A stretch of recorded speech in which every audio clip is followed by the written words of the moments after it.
Hey, good afternoon. My name is Benjamin, and I'm reporting from the Cretaceous of southern Arizona. This is Adobe Canyon, where exposures of the Fort Crittenden Formation can be found.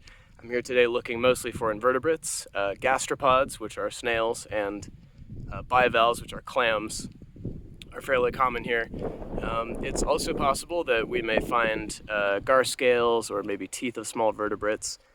There are dinosaurs known from Fort Crittenden, including a horned dinosaur that was named a few years ago, Crittenden ceratops. But again, we're mostly looking for invertebrates, and I'm here with two local collectors, Lori and Tim, who have graciously shown me the site that they've been visiting and exploring for several years now. I personally have not had the chance to check out this area, even though it's very close to where I live in Tucson. School kept me so busy I didn't really have the time to check out the local rocks, which is what I'm up to now. So we're going to show you around and the the discovery process. I will point out that if you enjoy this video, that subscribers to the Parent-Teacher Guide to Paleontology got to see it the night that I recorded it. I'm going to go home, edit this, and upload it. And my subscribers are going to see this video the day that it was shot. YouTube gets it 2 months later, so if you like this stuff and you want to see it as I make it, I really appreciate your support. That money goes directly to getting me out into the field and making these videos. So without further ado, let's go.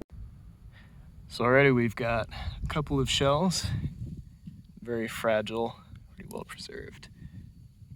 This one is more complete, has both sides.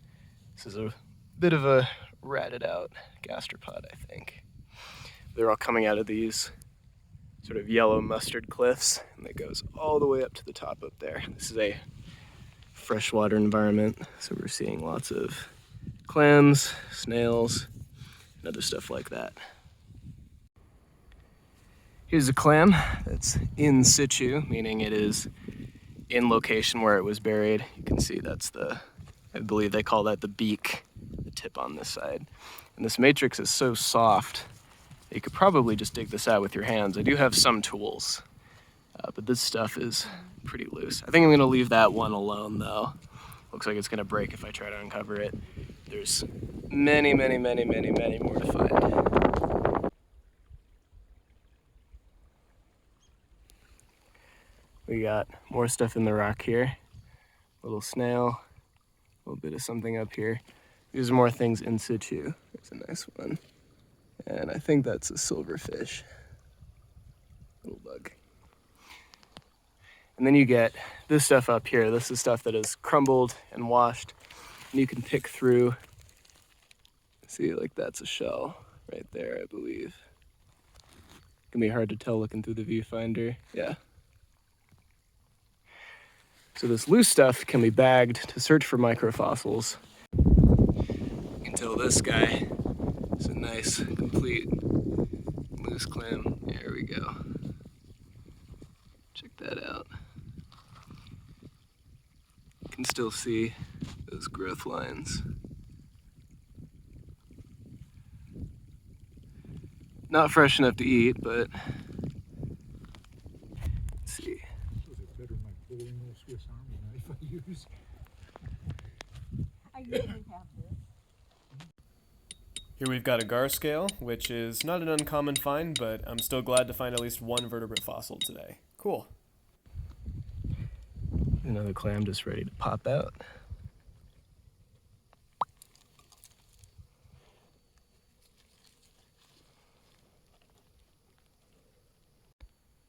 Got a nice little gastropod here. This is a snail that lived at the same time as the dinosaurs.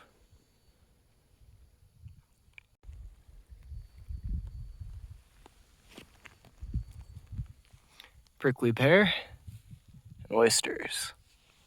Not a typical combination. It's another little coil.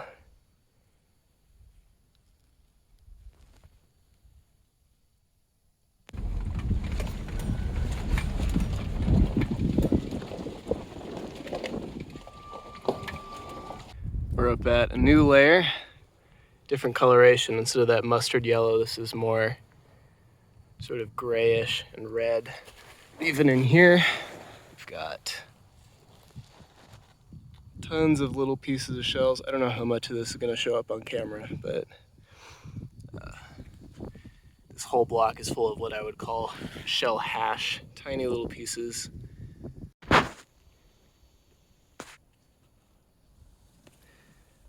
Look closely, because you can see fossils all throughout this rock.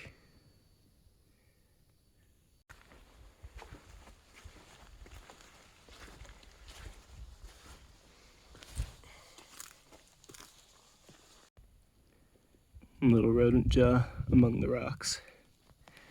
So at another site now, some other things. I'd like to point out the crazy vertical bedding we've got here.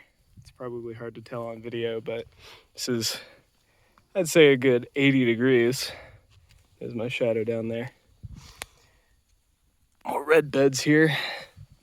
And of course, gastropods, which is what we're here to find.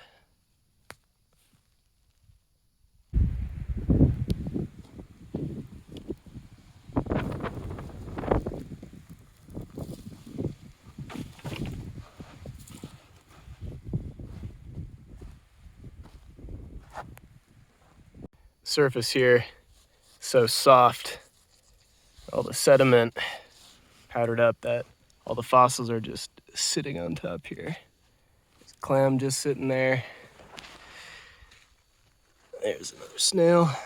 And get out of the sun. Another snail just sitting there. All over the slope. Check that out. This one's in really nice condition. You can see all those growth lines. And then in cross section, you can see the shell on the outside. Focus. You can see the shell on the outside, the sediment infill in the middle here, and shell on the back.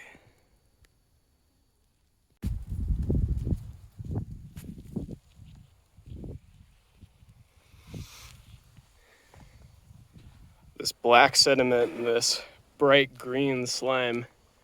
It's quite the color contrast.